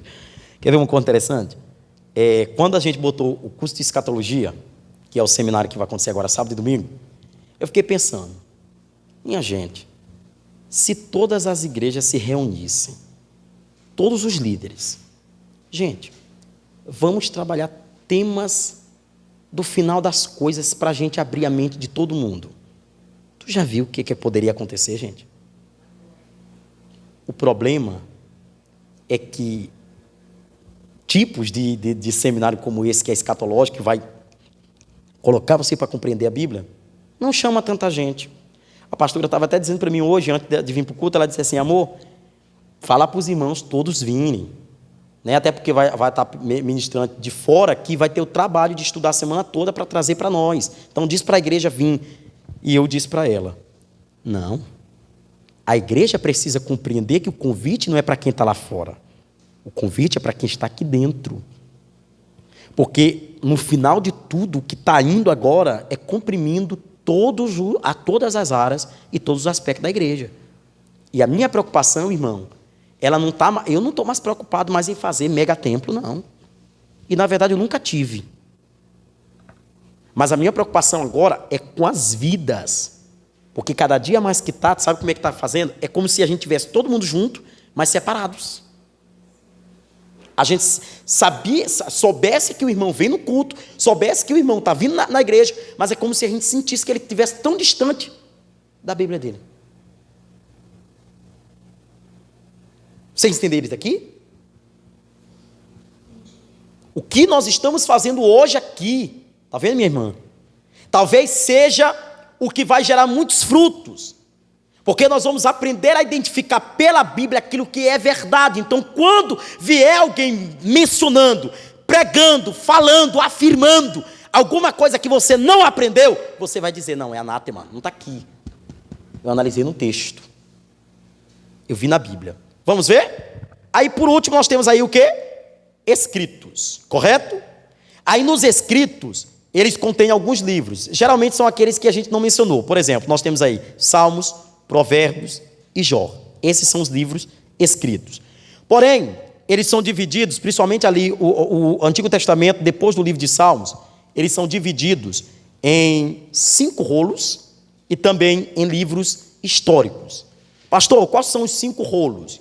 É o livro de Cântico dos Cânticos, o livro de Ruth, o livro de Lamentações, o livro de Eclesiastes e o livro de Esther. Ele é conhecido como o livro dos rolos, esses livros. E nós temos também os livros históricos, que é ele, Daniel, Esdras, Neemias e Crônicas. Pronto, agora interessante, quer ver uma coisa? Olha isso aqui, eu saberia que alguém ia me fazer essa pergunta, por isso que eu trouxe aqui, rapidamente, isso daqui.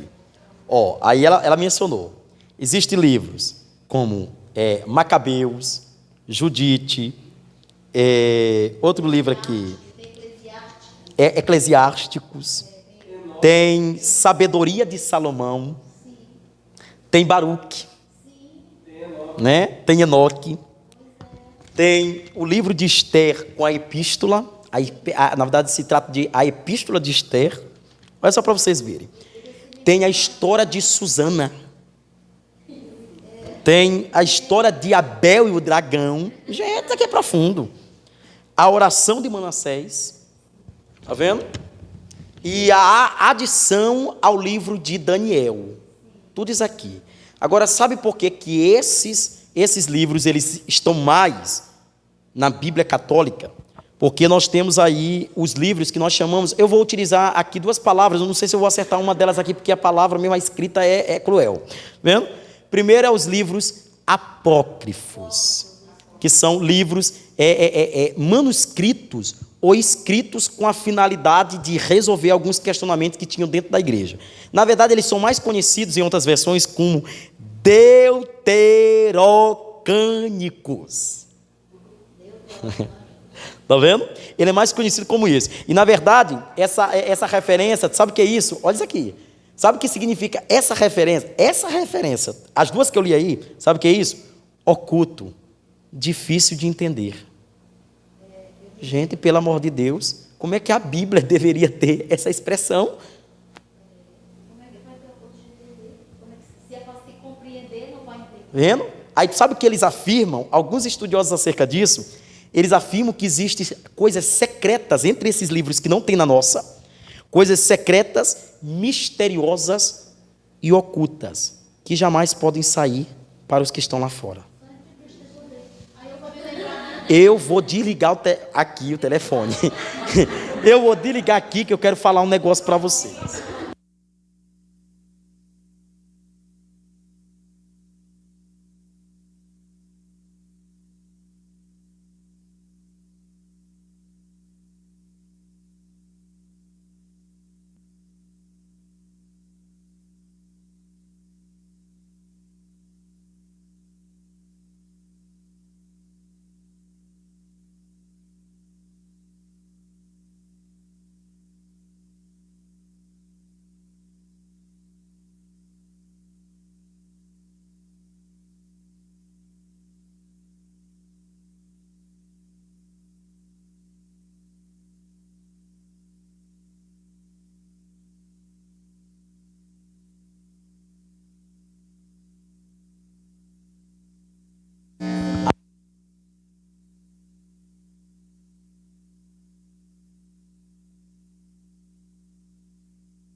Tu sabe o que acontece em relação a isso aqui? Olha isso aqui. Eles estudam demais. Isso é indiscutível, gente. O aprofundamento deles é muito grande, mas não na Bíblia.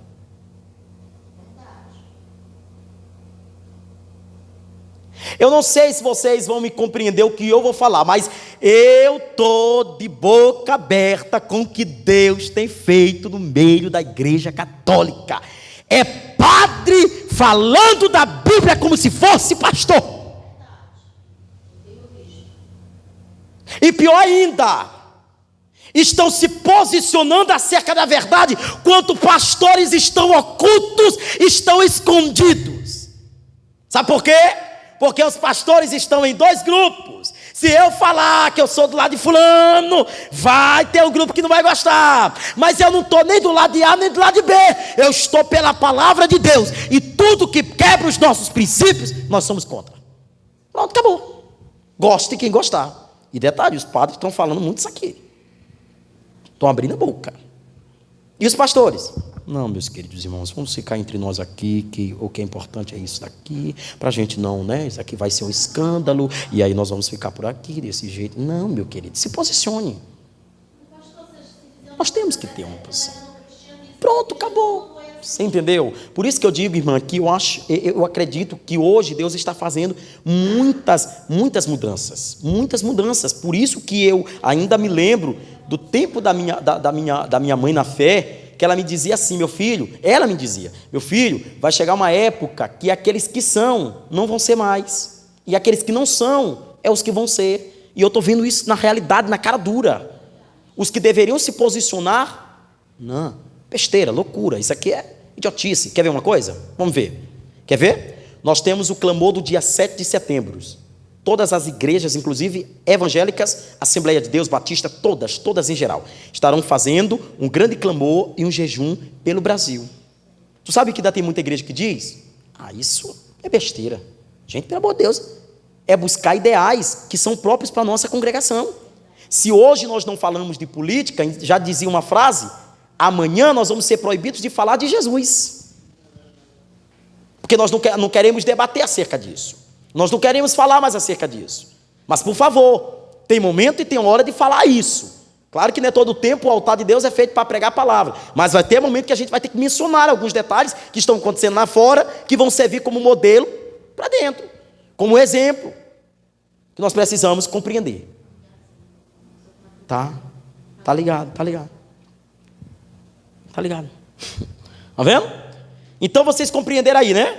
Então, nós temos a lei, os profetas e os escritos. Agora, detalhe, o Novo Testamento, meu pastor, como é que está dividido? Enquanto o Antigo Testamento registra aqui o que Deus falou no passado de várias maneiras, o Novo Testamento é a palavra na prática pelo Filho Jesus Cristo, ok? Os 27 livros do Novo Testamento foram escritos totalmente no grego. E detalhe, aí se a gente não vai entrar nesse detalhe porque será tema do nosso próximo estudo. Mas as 3 línguas, que foram línguas nativas ou línguas prioritárias na escrita da Bíblia, nós temos 3. Nós temos o hebraico, o aramaico e o grego, né? A grande maioria do Antigo Testamento, eles foram escritos em hebraico e aramaico. Quando nós entramos para os livros do Novo Testamento, eles foram escritos em grego. Há quem diga, e eu posso afirmar, porque também a base da Bíblia é muito forte, há quem diga que Paulo, ele tinha cidadania romana, né? Ele era grego por nascença, mas o pensamento de Paulo era judaica. E é verdade, o pensamento de Paulo era judaico. Tudo dele era cristianismo, tudo dele era a palavra, tudo dele era a fé, tudo dele era em Cristo, tudo dele era sacrifício, tudo dele era daqui, ó, pela palavra. Vendo? Olha, eu posso dizer que sim. Em algumas teses, inclusive, dentro da teologia, que claro que a gente não vai pegar somente texto, mas eu posso lhe comprovar isso aqui dentro da teologia. A própria teologia diz que algumas falas de Jesus eram escritas em aramaicos e não propriamente em grego. Porém, para o entendimento da facilidade, porque quando se traz a tradução, ela foi escrita justamente... Quando ela vai para a portuguesada, nós temos palavras que é compreensíveis, mas quando Jesus escreve algumas palavras, elas são escritas em aramaico. Está vendo? Entre elas, por exemplo, quando Jesus está suspirando, que ele diz a palavra, né? Tetelestai. Essa palavra significa estar consumado, ou o véu se rasga. Isso, é uma palavra, na verdade essa palavra é mais judaica, é uma expressão mais judaica. Está vendo? Gente, que interessante, né? Olha só, os 27 livros do Novo Testamento foram escritos no grego. Lembrando que foi escrito no grego comum, porque nós tínhamos os gregos, que eram duas classes. Nós tínhamos os gregos, que é mais ou menos... Eu vou dar aqui uma diferença, e vou desligar o microfone porque é antiético.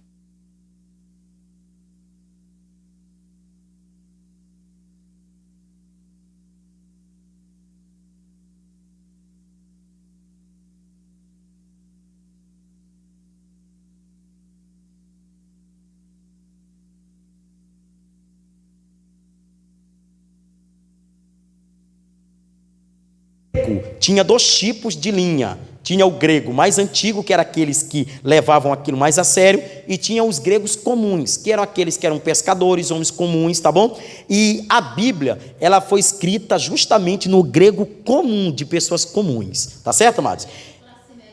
Não, isso, mais ou menos isso, pronto, e baixa, tá vendo? Ele foi escrito mais por baixo, tá bom? Até porque, vamos ser sinceros, né? Por exemplo, quando a gente pega os inimigos dos 4 evangelhos, nós vamos pegando os inimigos de Cristo. Quem eram os inimigos de Cristo? Os fariseus, os saduceus, quem mais? Os herodianos, né? Eles eram inimigos, mas esses inimigos, quando tu pega essas classes, tu percebe que eles tinham como fundamento, geralmente, ou um livro ou uma pessoa. Por exemplo, os fariseus, eles eram os estudiosos da Torá, por isso que tantas vezes eles comprimiram Jesus a ter que responder fatos que eram voltados à quebra da Torá lá. Não, mas tu deixou de obedecer aqui, por que tu está desobedecendo? Se lá está escrito, está entendendo? Pegando a façanha, por quê? Eles estudavam. Os saduceus, da mesma forma, eles eram como se... Os saduceus, segundo a teologia cristã, eles dizem que eles seriam como se fosse a sombra dos fariseus. Os herodianos, não. Eles eram mais voltados para Herodes. Os ditos que Herodes tinha para ditar, né, no meio dos cristãos, quebra de princípios, né, projetos estabelecidos, entre eles. Mas olha, gente, o que eu quero dizer para vocês, só estava, ou quem acreditava na palavra, geralmente eram pessoas comuns, pessoas sem estudo, mas que tinham uma compreensão muito grande.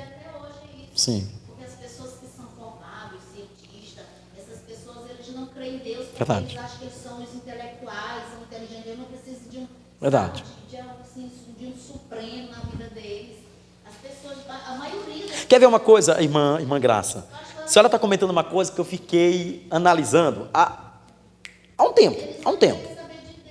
Quer ver uma coisa? Correto. Isso aqui é sério que ela está dizendo. Você quer ver uma coisa? O conhecimento, essa palavra, conhecimento, nós temos que ter 2 cuidados com ela. Primeiro, o conhecimento pode trazer humildade, ou o conhecimento pode trazer soberba. Por isso é que quando nós vamos... pode ver, irmãos, eu louvo a Deus pela igreja que nós temos. Louvo a Deus, eu sou muito honroso por causa disso. Às vezes eu brigo com vocês, mas porque é de um pai para um filho que eu amo vocês em Cristo Jesus, tá vendo? Mas sabe que eu louvo a Deus porque a gente aprende na igualdade. É aqui, vocês ouvem, eu falo, e nem tudo que eu falo de fato está certo, né? Porque às vezes eu tenho que colocar minha visão em relação a um determinado assunto, e aí a gente precisa diferenciar, mas eu louvo a Deus, porque nós não temos o achismo. Não, porque eu sei. Quer ver uma coisa? Eu acho fantástico. Eu acho fantástico isso aqui. Você pode ver a forma como o irmão fica quando o outro está pregando. É bem ali que você sabe se ele tem soberba ou ele tem humildade. Quem tem humildade, o irmão está pregando, ele sabe que está todo fora do texto, mas o que ele faz? Para incentivar. Glória a Deus. Aleluia. Louvado seja Deus. Deus é bom. Que bênção. Oh, glória. Aleluia. Deixa Deus nos salvar. Sabe o que é isso? Incentivando o crente a crescer. O outro não. Cuidado, Elias, cuidado. Se tu ficar desligando aí pega um negócio aqui. Tá vendo? Agora veja isso daqui. Quando tu pega aqui, que tu vê uma pessoa que é uma pessoa que é soberba, sabe como é que ele faz? Ele fica assim, irmão.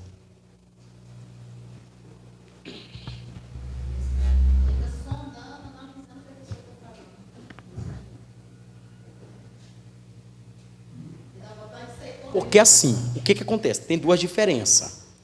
Uma coisa é você estar atento. Eu sou uma pessoa que eu fico muito atento. E para mim, o que eu mais gosto é de igreja que não faz barulho na hora da pregação. Porque tem culto que quando a gente chega, aí, irmão, é glória, é glória, é glória, é glória, é glória, é glória. O outro que está do teu lado quer entender a Bíblia. Sabe o que Paulo diz? Paulo diz uma coisa, meu irmão, para quebrar todo o protocolo desses novos pregadores. Paulo diz uma coisa interessante. Paulo diz: olha, os que vêm ouvir a mensagem não é apenas crentes em Cristo, mas há muitos ímpios que precisam ouvir a palavra. Uma igreja, quando ela faz silêncio na hora da palavra, não é que ela é morta espiritualmente, é que ela é igual à igreja de Bereia. Analisar texto. O pastor diz que é A, vamos ver se é A. Não, é B. Analisar. Ele anota. Eu sou uma pessoa que eu fico aqui, ó. Se tem alguma coisa que me chama, eu anoto logo. Eu fico atento, ó. Amém, Jesus, é isso aí. Olha, eu acho que faz 3 semanas, irmã Marinilde, me confirma.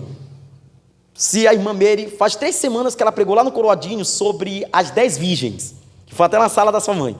E ela falou uma coisa que, rapaz, eu fiquei assim, eu fiquei tão maravilhado que parece que eu estava descobrindo o ouro. E olha que eu já tinha lido, já tinha pregado, quando ela disse assim: irmãos, o que diferencia as virgens é apenas um fator. Ela não disse nessas palavras, mas era isso que ela estava dizendo: a reserva. Eu fiquei, não é que é verdade, gente? A reserva diferenciou. Porque ela disse uma coisa que me levou a compreender. Ela disse: olha, naturalmente, no tempo judaico, quem esperava a noiva era o noivo. E isso a gente vem estabelecendo até hoje, nos dias atuais. Como é que é a noiva que encontra o noivo?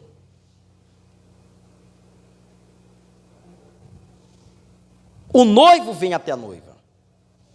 É ele que vem chamá-la. É ele que vem anunciando.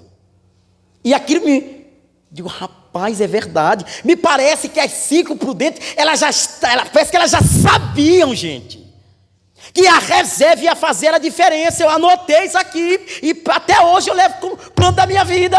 Reserva. Culto de ensinamento não é só para quem gosta, é reserva. Escola bíblica dominical não é só para quem não gosta, não é só para quem gosta, é reserva. Uma hora vai faltar. E quando faltar, aí pronto, terminou, não tem mais. Aí eu compreendi, meu Deus, então todo culto que eu vou é uma reserva que eu tenho para os dias maus. Gente, o que está vindo aí, é sério. E a gente precisa conhecer a Bíblia. Oi, meu filho, pode falar. O último culto do Zé Gomes, sim. Ele falou sobre 1 Coríntios capítulo 15, aí no primeiro versículo, sim. Ele fala: irmãos, quero lembrar-lhes o evangelho que lhes preguei. Aí você pede firme, né? Sim. Aí eu acho interessante que ele jogou lá para o emprego, e aí diz assim: ele não está falando aqui dos livros, ele está falando do que ele viveu. Correto. Do que os apóstolos viveram. Aí o pessoal fica vendo assim: não, o livro dos evangelhos, ele é aqui e tal, aí começa a pregar errado. Correto, justamente. Verdade. Olha, gente, ó, quer ver uma coisa? Quer ver uma coisa? Eu lá em casa, quando eu vou estudar a Bíblia, isso aqui é algo meu que eu sempre gosto de ensinar para quem vai pregar. Eu sempre digo: olha, irmãos, quando você for pregar, tira assim um tempo. Olha, irmãos, eu vejo que assim o tempo rouba tanta gente, né, irmão? É tanta coisa que você já não tem mais tempo. Mas tira assim um tempo, se programa direitinho, ó. Hoje eu vou pregar, na semana que vem eu já vou começar a estudar. Aí você vai para um quarto, né? Vai para a mesa, tira ali aquele momento.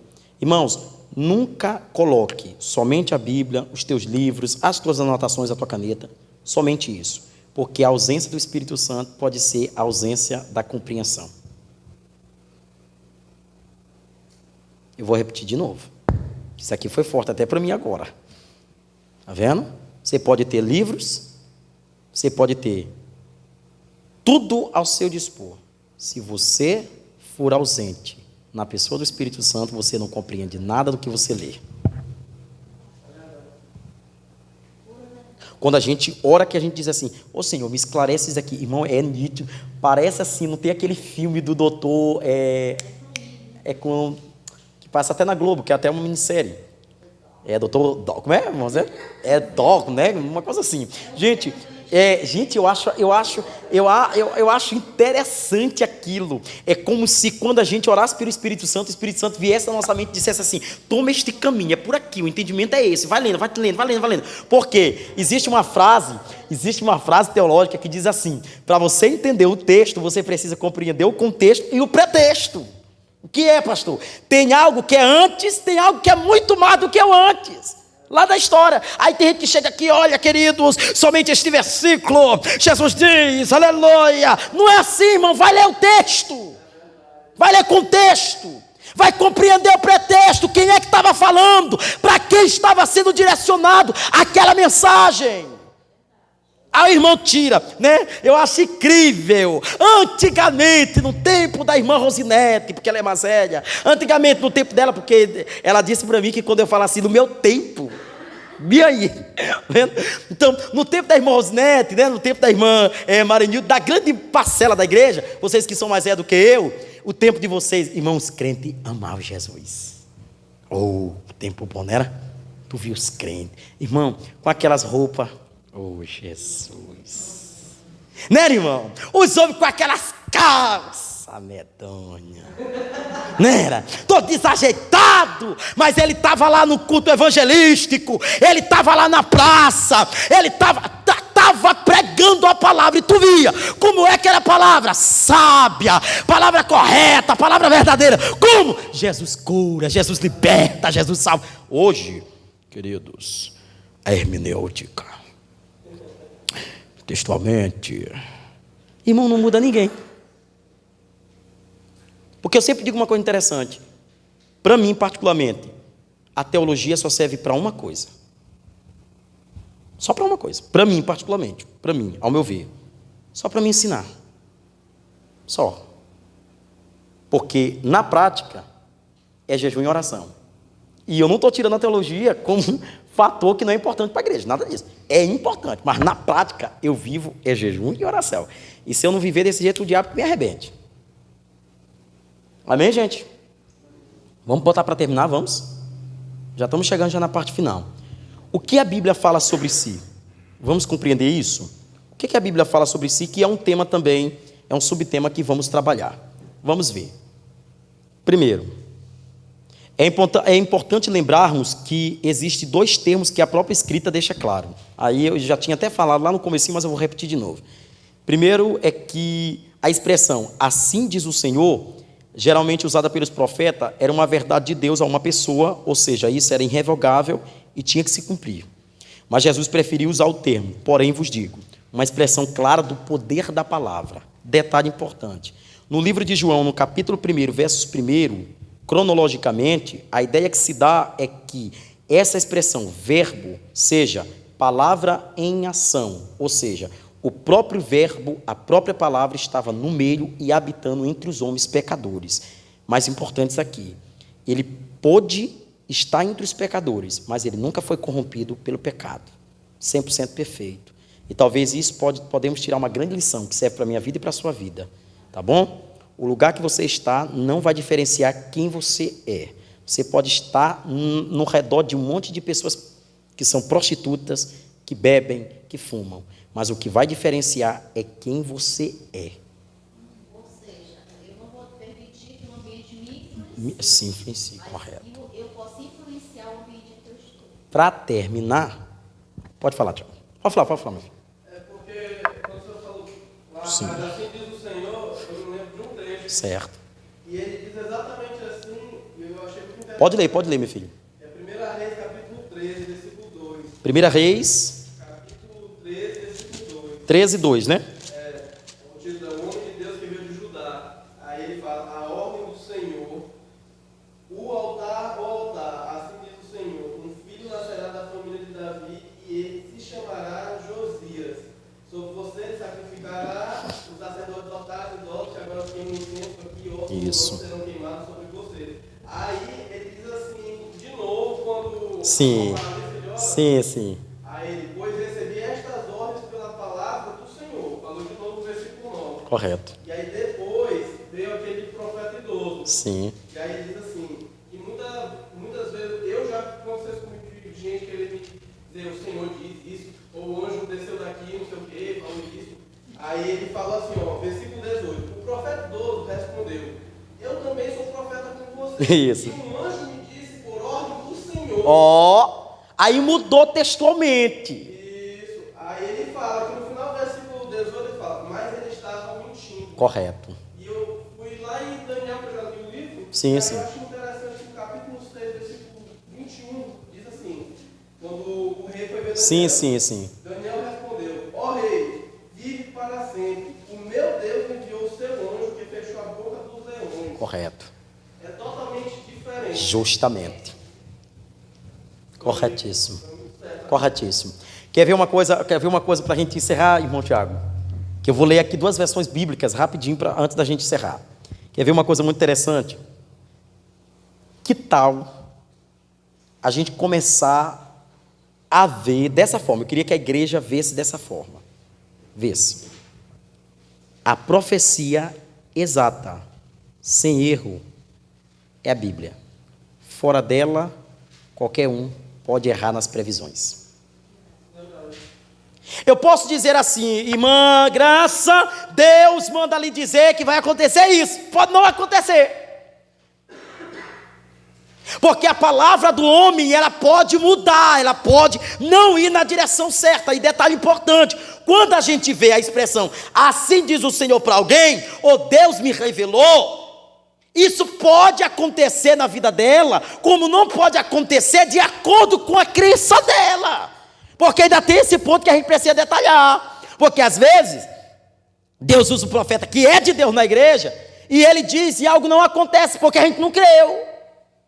Porque o que evita Deus de cumprir ou de realizar algo é a incredulidade, que era um fator que fazia com que muitos homens, principalmente do Novo Testamento, no tempo de Jesus, entre eles os fariseus, não vissem os milagres de Cristo. A incredulidade. E detalhe mais do que importante, gente, não tem como errar. Se você tem o discernimento espiritual, que é um dos dons espirituais, que Paulo relaciona com a consciência espiritual, o que é que vai acontecer no meio da igreja? Quando alguém ser usado pelo Senhor, pelo Espírito Santo, você testifica. Senti aqui. É Deus. Eu sei como Deus fala comigo. Só para vocês terem uma ideia. Domingo. Eu vou ler logo esses 2 textos para me falar o que me aconteceu. 2 Timóteo 3,16 diz assim, 2 Timóteo 3,16 vocês já sabem. Ele diz, toda a escritura é divinamente inspirada. E ela serve para corrigir, para ensinar. Você já conhece esse texto. Agora, eu queria que alguém lesse para mim esse texto. Eu vou ler. 2 Pedro 3, capítulo 3.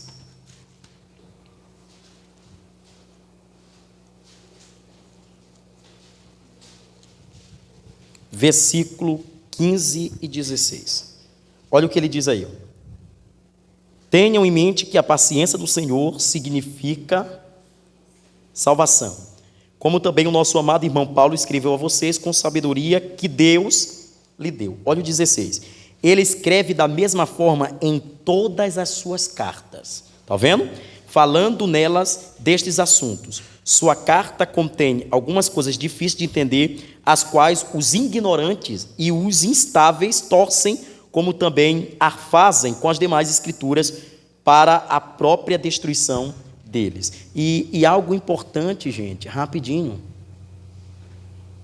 que eu esqueci de falar lá sobre o Antigo Testamento. Agora que eu estou me lembrando, rapidão, antes da gente botar para terminar. Rapidinho. Eu estava falando sobre a questão da fala grega, que existia um grego, aí eu nem continuei. Aí, detalhe, nós temos diferenciados em 4 grupos, lá no Novo Testamento. Nós temos os livros biográficos, nós temos os livros históricos, as epístolas e o livro profético. Os biográficos são os 4 evangelhos. E detalhe muito importante, isso aqui é fundamental. Sabe por que Mateus, Lucas e Marcos têm a mesma história em todos os capítulos e versículos? Porque eles são conhecidos como sinópticos, ou seja, eles se confirmam textualmente. Somente o que diferencia é o livro de João, que é um livro particular. Isso aqui é de Deus. Vendo? O livro histórico é somente um, Atos dos Apóstolos, é a história da igreja. As epístolas, nós temos 21 livros a partir do livro de Romanos, está vendo? De Romanos ao livro de Judas, nós temos 21 livros que nós chamamos de epístolas. Porém, elas são diferenciadas entre 9 delas são epístolas dirigidas à igreja local, 4 delas são a indivíduos, 1 aos hebreus e 7 aos crentes em gerais. E por último nós temos os livros proféticos, que é só um, o livro de Apocalipse. Que era algo que eu precisava falar aqui. Aí, para a gente terminar aqui, para a gente ir para casa. Domingo, algo estava me dizendo assim, domingo, chama a irmã Fabiana. Vocês viram que eu estava incomodado, que eu tinha que chamar ela. Estava incomodado. E eu vinha para cá e aquilo me falando, chama a irmã Fabiana. Eu fui lá onde a irmã Marinilde, minha filha, a senhora vai louvar, ela disse, não, pastor, ficar quietinho, e eu já entendendo tudo que era Deus, né? Eu disse, Senhor, chama a irmã Fabiana. E quando eu fui lá para trás, que eu falei com a irmã Marinilde, não foi, minha filha, que eu disse, a senhora vai louvar, ela disse assim, não, pastor, deixa eu quietinho aqui, deixa que a irmã louva. Eu entendi como resposta de Deus, como uma confirmação. Irmãos, quando ela começou a falar comigo, né, que no antecipado, Carol também falou no louvor, e aí ela vem num profundo, que ela começa a me olhar, que ela diz uma palavra, parece que cortou meu coração, parece que destravou. Ela não estava na consagração de sexta-feira para ela saber disso. Vocês lembram que Deus disse, eu estou mudando as vestes de todos vocês aqui. Deus falava aqui. Sim. Justa, e nos pés. Minha irmã, quando ela disse assim, eu estou mudando as tuas vestes, eu digo a Deus. Que ela não sabia do que aconteceu na sexta-feira à tarde aqui. Irmão, foi um Pentecoste danado. Um poder, né? Quem estava aqui, a irmã Karina, a irmã Graça, né? A irmã Zilene, Mazé. Quem mais estava aqui? Só nós e eu, né? Foi tremendo, foi uma consagração tremenda. Mas o que Deus falou para nós é algo que ficou com a gente. Foi algo muito, muito, muito maravilhoso. E sabe o que eu posso dizer para vocês? Deus é Deus que apenas confirma o que a gente já sabe lá atrás. 2 dias antes, Deus já tinha falado. 2 dias depois, Deus confirma. Esse é o teu Deus. Ele não entra em conflito. Ele é confirmatório. Se ele disse, está falado e vai acontecer. Só depende da forma como você crê. Só isso. Ou isso pode antecipar o negócio, ou isso pode prejudicar tudo. É só crer. Está vendo? E sobre o que o irmão Tiago falou, Tiago, eu acho que eu respondi, né, a tua pergunta lá no começo, quando você perguntou, pastor, por que a palavra escritura, ela está escrita, né, em letra maiúscula. E aí eu vou dar essa explicação mediante a mesma explicação do nome Jesus. Quando tu pega a palavra Jesus, ela não tá escrita em letra minúscula. Por quê? Porque a letra minúscula, lá no Antigo Testamento, ela era compreendida por alguém que era adorado sem ter história, forma ou fala direta. Então, quando a gente vê, por exemplo, a palavra deuses, Baal e Balins, tu percebe que os deuses é escrito com D minúsculo na Bíblia. Por quê? Porque não tem prioridade e não tem interesse em focar naquilo. E um detalhe muito importante, eu sei que tu escreve muito, como tu fez faculdade, então tu escreve muito. Quando tu vai escrever, a primeira ideia que surge na tua escrita, principalmente ali quando a gente vai trabalhar com texto, você pode ver, tu nunca começa com letra minúscula, mas é letra maiúscula, porque tu vai dar ênfase àquilo que tu vai credibilizar. Então eu posso dizer que quando eu pego a palavra escritura, eu estou dizendo, ela é importante, ela é suficiente, ela é tudo. Palmas para Jesus. Mas isso aqui é muito forte. Pode fazer. Sim, sim. Aí, por exemplo, a mecânica, sim. É a tradução exata, tipo, palavra por palavra. Correto, sim. Seria a consideração dos teólogos, da gente que estuda muito, sim. Usar mais a mecânica do que, por exemplo, NVI. Sim. Sim. Eu acredito que não teria nenhum erro em relação ao nosso uso. Não teria erro. Aqui na minha Bíblia, por exemplo, naquele capítulo, acho que ele fala o nome de Deus. Sim. Na mecânica ele fala Yahvé. Correto. Ele usa o tetragrama lá. Correto, sim, sim. Mas, Sim. na Bíblia aqui, ele fala, sou o que sou. Correto. Aí, tipo assim, pra mim, Correto. quando o senhor está explicando aí, pra mim foi tipo uma desconsideração da Bíblia em dizer o nome de Deus. Correto. Justamente. Por exemplo, para a gente ir embora, né? Correto. Porque hoje está profundo, né? Hoje foi profundo demais. Tá vendo, gente? E, amados, e de fato, olha, rapaz, vocês não têm ideia. Você não tem ideia. Eu vou falar daqui, gente, mas por favor, na próxima quarta não falte. Vocês não têm ideia o que vocês fizeram comigo hoje. Vocês não têm ideia. Hoje, eu ver essa casa do jeito que ela está hoje, para mim, eu fiquei feliz. Não vou mentir, eu fiquei muito feliz. Porque eu vi que o ensino ultrapassou o limite que tinha aqui. Tinha um limite. E que não passava desse limite. E eu precisava que passasse. Até para que vocês possam anunciar para quem não veio que o culto como esse, você aprende o que o Google, o que a internet não tem. Isso aqui é estudo, irmãos. Vendo, amém? Fiquemos de pé. Vamos para casa porque a irmã Marinilde hoje vai oferecer um jantar para a igreja, né, para os irmãos. Irmã Marinilde, eu recebi uma notícia tão boa hoje que me alegrou lá do Polo Coroadinho que eu queria dizer para os irmãos aqui. Tão boa de Deus, está vendo? Irmãos, nós tínhamos quebrado lá e era para colocar as portas de vidro. E aí faltou faz-me rir, né?